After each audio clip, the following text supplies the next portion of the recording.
Çeteya Sergêjan.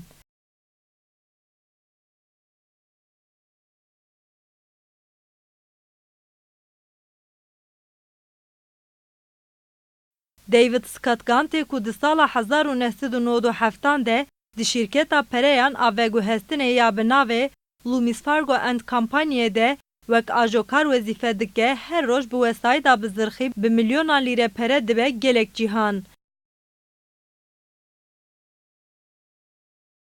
Zilamekî wisa ye ku jiyaneke ji rêzê didomîne û ji bilî hevala wî ya kar a delal, Kelly Klambê ku tu kes jiyana wî xweş û geş nake.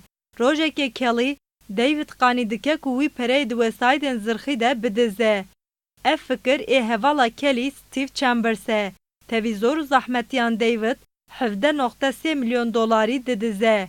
Lêbelê hevalên wî îxanetî wî dikin, hemû pereyê wî jê distînin û ji bo David bikujin kujerekî kirêkirî didin dû wî.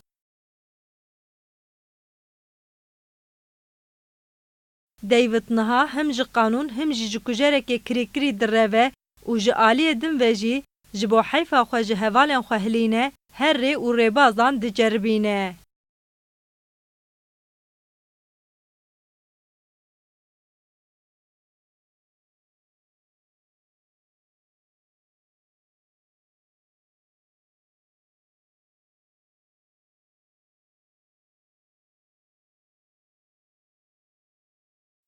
Tu sax ez silamet.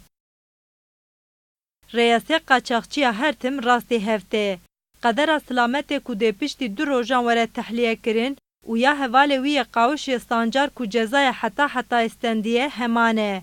Wesayîda ku dê Sancar sewqê girtîgeha sergirtî ya sê wasê bike, di heman demê dê silamet jî li bajarê wî deyne. Di vê rêwîtiyê de rêwiyekî din jî heye. Ew jî Gorîl Behlûl e. Piştî ku wesayîdên wan li hev diqelibin, gelek serpêhatiyên komîk tên serê wan. Di rolên sereke de Ufuk Özkan, Burçin Bildik, Tuvana Turkay, Lale Başar, Ayçin İnci, Hakan Karahan, Hasan Küçükçetin, Murat Kocacık, Müge Üzel, Gamze Aydoğdu, Emrah Özdilek û Savaş Alp başarcih digirin. Çêkeriya filmê bi navê Tu sax ez silamet, İnci Gündoğdu û İsmail Gündoğdu kiriye. Derhêneriya filmê jî Ersoy Güler dike û nivîskariya filmê jî dîsa ji aliyê Ersoy Güler ve hatiye nivîsîn.